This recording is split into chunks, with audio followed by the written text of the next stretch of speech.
When you're at a steady cadence and you're feeling good, double inhale, exhale is a terrific way to breathe while you're in ongoing effort.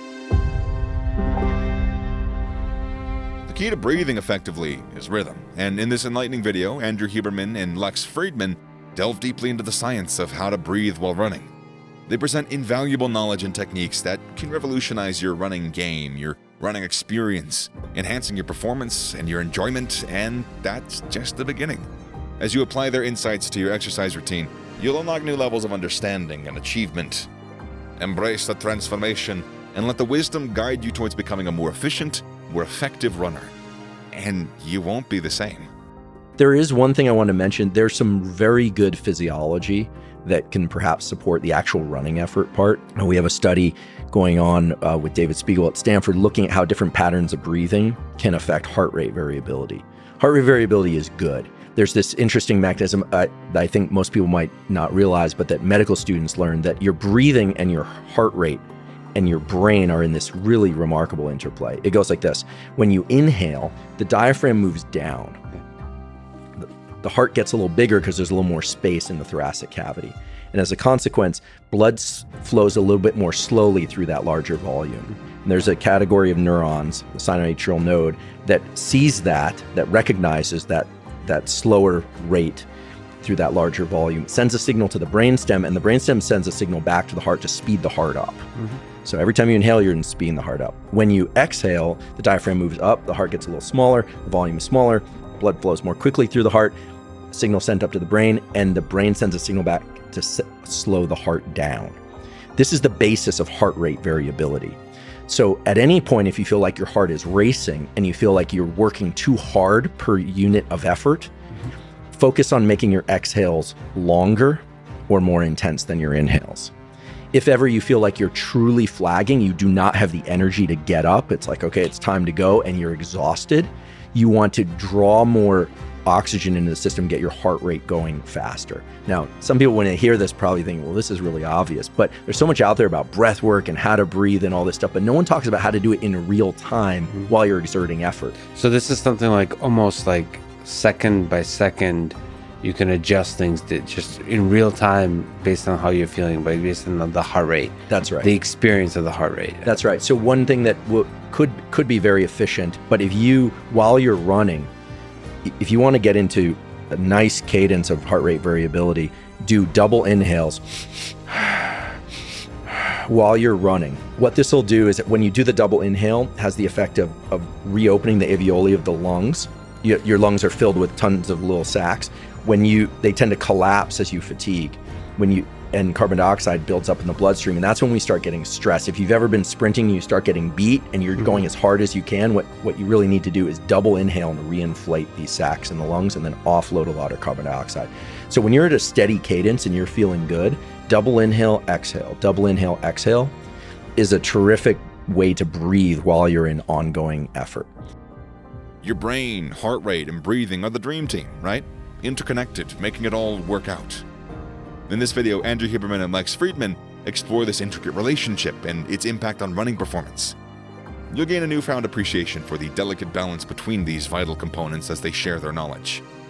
This is just the beginning.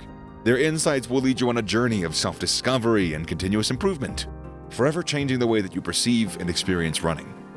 When we exercise, you can do pure nasal breathing, but the problem is once you get up to kind of third and fourth and fifth gear effort, you can't nasal breathe and be at maximum capacity unless you've been training it for a very long time. So I would say double inhale through the nose, offload through the mouth. So double inhale, exhale while you're in steady effort. And then if you really feel like you need to gas it and you're pushing, the data show that then just use whatever's there, right? Just go into kind of default mode, because bringing too much concentration to something is also going to spend epinephrine. The goal is to get into that, I don't like the word, but the flow state where you're not thinking too much, you're just in exertion. So these are things that can help in the transitions, but I don't think there's any secret breathing technique. Anyone who's been in the SEAL teams will kind of, they'll tell you like, there's no breathing technique, right? There's tools that you can look to from time to time. And these double inhale exhales can be great for setting heart rate variability in very quickly and getting into a steady cadence while you're exercising. But if there's a sprint, like if suddenly you guys are sprinting, ditch the double inhale exhale and just sprint. Andrew Huberman and Lex Friedman reveal the secrets of efficient breathing while running, opening the door to enhanced endurance and performance. They delve into the science and the physiology behind this essential skill, equipping you with the tools that you need to excel in your running endeavors, and more.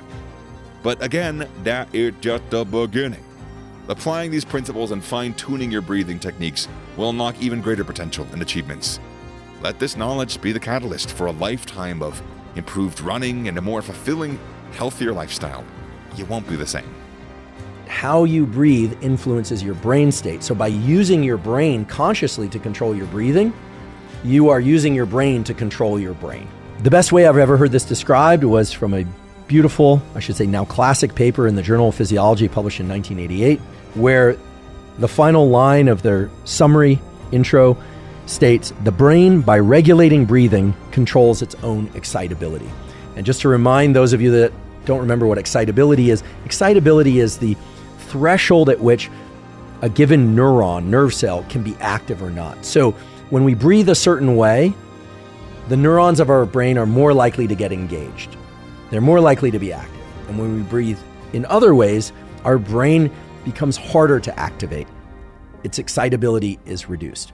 Now, you might think excitability is a great thing. You always want your brain to be excitable, but that's actually not the case. And in fact, that very statement led to a number of other investigations that were really important in defining how if people overbreathe, that is, if they hyperventilate at rest, they expel, that is, they exhale too much carbon dioxide. Different patterns of breathing impact the overall state of the brain and the ability of the brain to respond to certain what are called sensory stimuli. Keep in mind that your brain is always active. The neurons are firing at low level. But when you see something or hear something, or you want to focus on something, or you want to exercise or really listen to something or learn, certain circuits in your brain need to be more active than everything else. That is, there needs to be really high what's called signal to noise. There's always a lot of noise and chatter in the background, just like the chatter at a cocktail party or at a stadium event. In order to really pay attention, focus, learn, all the incredible things that the brain can do, you need that signal to get above the noise. How does the pattern of breathing, in particular, how does overbreathing change the patterns of activity in the brain? When people hyperventilate, they expel, that is, they exhale more carbon dioxide than they would normally. So they become what's called hypocapnic, okay? Carbon dioxide levels are low in the blood, and over a short period of time, they become low in the tissues of the body. When that carbon dioxide level drops low, you would say, okay, well, you're still bringing in a lot of oxygen because these people are hyperventilating, so they should feel really alert. And indeed, that's what happens. The people feel very alert. However, because they're not bringing enough carbon dioxide in, or rather, the proper way to say it would be because they're over-breathing, exhaling too much, they are not retaining or keeping in enough carbon dioxide. Well, then that lack of carbon dioxide means that the oxygen that they are breathing in can't be liberated from the hemoglobin, can't get to the brain, and what they observe is about a 30 to 40% reduction in the amount of oxygen that's being delivered to the brain. And the reduction in carbon dioxide also prevents some of the normal patterns of vasodilation, the dilating, the opening up of the capillaries. So again, less blood flow. But most importantly, the brain overall becomes hyperexcitable. It's as if it's being starved of oxygen and blood flow, and all the neurons, in a very non-specific way, start increasing their firing level. So the background activity is getting louder and louder. It's like the rumble or the noise of a crowd at a stadium. And as a consequence, the sensory input from a sound or from a touch or from some other event in the world doesn't get above the noise. What this means is that when we hyperventilate, because we aren't retaining enough carbon dioxide, we are not getting enough oxygen to the tissues that need oxygen. And as a consequence of that, the brain becomes hyperexcitable. We actually know that there's an increase in anxiety, and we become less good, less efficient at detecting things in our environment. So we're not processing information as well at all. The noise goes up and the signal goes down. A few years ago, when my laboratory got interested in studying stress in humans, we asked ourselves, what are the patterns of breathing that allow for the most rapid reduction in stress levels? And more importantly, what are the patterns of breathing that can be done in real time so that people can adjust their stress while they're still engaging in life, right? Breathwork classes, running off to Esalen for a weekend is a magical experience, but life demands pressing on you. That's typically when you feel stress. So it is still true that vacation, long meditation retreats, and massages or a nice drink, if you're of drinking age, still work, but they're slow and they take you offline. The physiological sigh is a pattern of breathing that we all engage in deep sleep when levels of carbon dioxide in our bloodstream get too high. We, or our dogs, you can see your dog do this, will do a double inhale followed by an extended exhale. Children or adults for that matter that are sobbing and lose their breath, so to speak, will also do a double inhale exhale. That's the spontaneous execution of what we call the physiological sigh.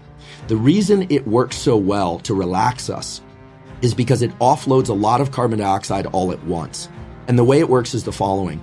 Our lungs are not just two big bags of air. We have all these little millions of sacs of air that if we were to lay them out flat, they would be as big as about a tennis court or so.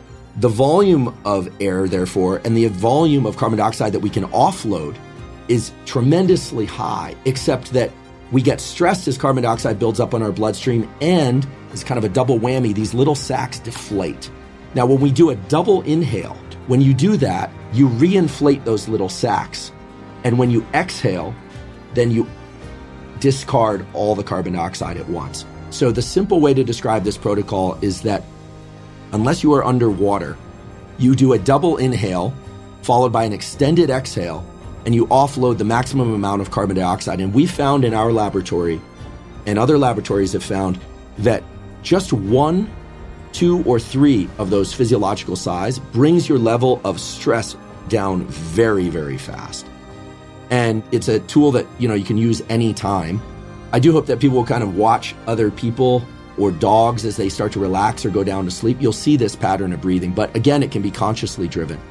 The other thing about breathing and the reason why exhales are so vital is the following. I know there's a lot of interest nowadays in heart rate variability. Most people don't realize this, but your breathing is actually driving heart rate variability. So when you inhale, this dome-shaped muscle beneath your lungs, your diaphragm, actually moves down because the lungs expand, it moves down.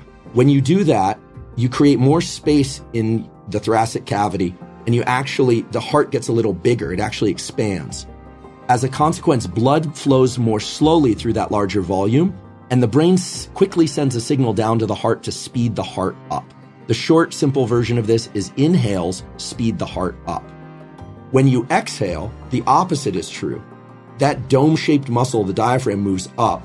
The space in your thoracic cavity gets a little bit smaller. The heart gets a little bit smaller. Blood moves more quickly through that small volume, and the brain sends a signal to the heart to slow the heart down. Physicians know this as respiratory sinus arrhythmia, but this is the basis of what we call HRV, heart rate variability. And the simple way to remember this is anytime you emphasize exhales, in other words, making them longer than your inhales, you are slowing the heart rate down, you're calming your system. Anytime you emphasize inhales, you make them more vigorous or longer than your exhales, you're speeding up your heart.